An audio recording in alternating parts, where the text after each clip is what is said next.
This is actually really quite concerning. This is just the second time in a matter of weeks where we've seen Dubai grind to a halt in terms of its airport and its road infrastructure as well. People being told to take the metro if they're trying to get from the city to the airport because roads have become impassable. And it is concerning. We are used to seeing Dubai as this, fabulous sunshine state with, golden sands. And the issue, I think, here as well is that I think for some British travellers, they're going to be caught out by not travelling with an EU airline or a UK airline, or not travelling via a UK or EU airport, and because the same passenger rights don't actually come into play if you look at an airline like Emirates, the biggest airline in Dubai. They don't have the same rights then as if you would do if you're flying out of the UK or on a UK airline. It's not just those trying to head to Dubai. What Emirates have done have made, transformed Dubai Airport into this major hub. It overtook Heathrow a couple of years ago as a major hub airport. So people are flying to and from other parts of the world, very much long haul parts of the world, via Dubai. So when you see these kind of cancellations and delays that we've had due to the weather, it's very concerning because people potentially could become stranded places. We don't have the same rights if you're not flying out of the EU or UK, or you're not on an EU or UK airline.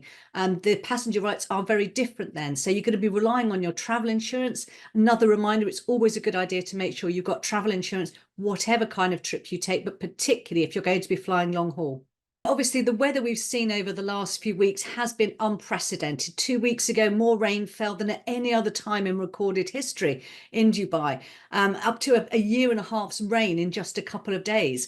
So this is obviously going to overwhelm many countries, but in a country like Dubai, where the systems were never built in place to cope with large amounts of rain. Here, us in sunny England, we do have all of the systems in place, major drainage systems in place to make sure that we can cope with those rains that come very often. Somewhere like Dubai, they don't have that thing. So what we saw in the last few weeks was, shopping centres being flooded, roads being flooded.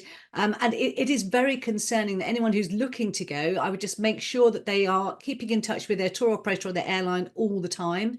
Make sure they've got good travel insurance, and just keep an eye on the sort of websites for your airline and any travel provider to make sure there's any updates there on what's going to be happening. Sir Tim Clark, who's the CEO of Emirates, issued a very unusual apology, admitting that they had not worked properly to get themselves through this crisis, that the delays were too long, that people weren't given enough information, they weren't being helped. A huge apology and say, we will do better next time. So all you can hope is that every time one of these things comes along, every time they come to a crisis like this, they learn the right lessons and make sure that going forward, we don't see the kind of scenes we saw 2 weeks ago.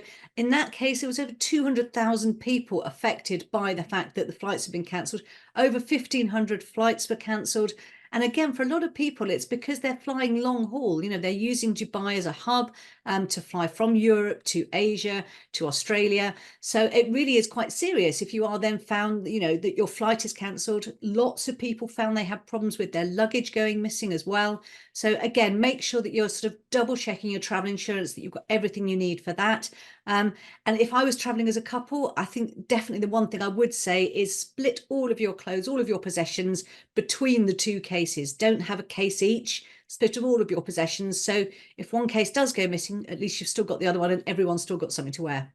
Dubai has always been this very reliable winter sun destination in summer, increasingly punishingly hot temperatures, but still somewhere that Brits love to go to. It's this sort of A-listers, celebrity central type place that they all want to go to. They have invested billions upon billions into making sure that they can draw all of us into this sort of pleasure city with all of these various different fabulous sporting facilities, all of those big names that are coming in. That again is a big draw for us. We want to go and see our favourite celebrities, our favourite sports stars.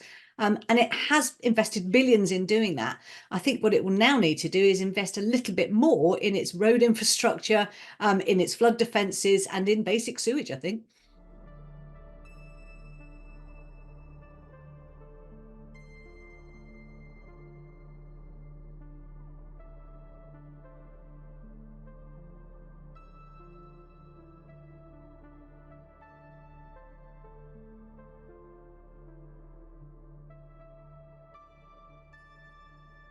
there's several ways of approaching cloud seeding, but the normal approach is you take a plane up and you spread salts in clouds that might be active, but you suspect will not produce rain.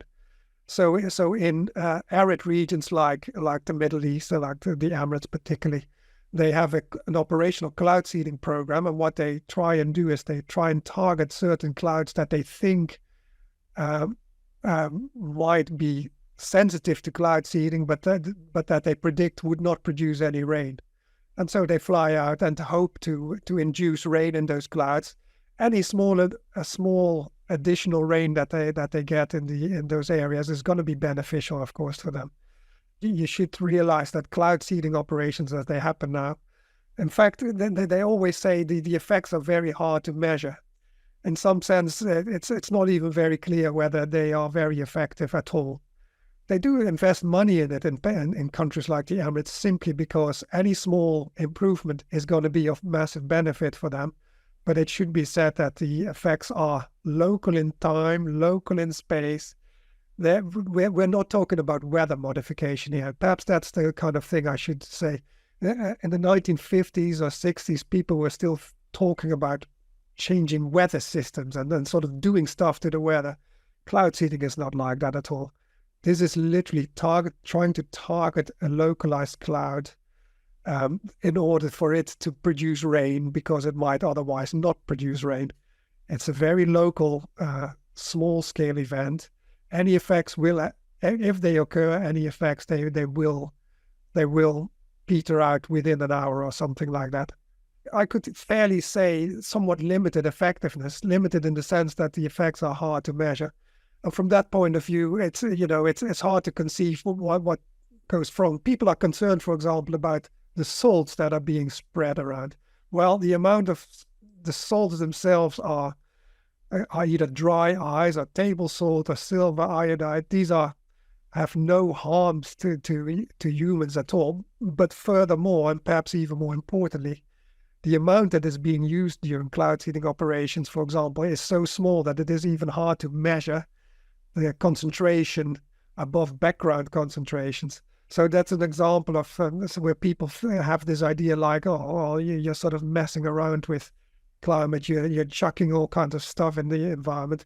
It's, this is not at all the level or the scale at which we're dealing with here at all.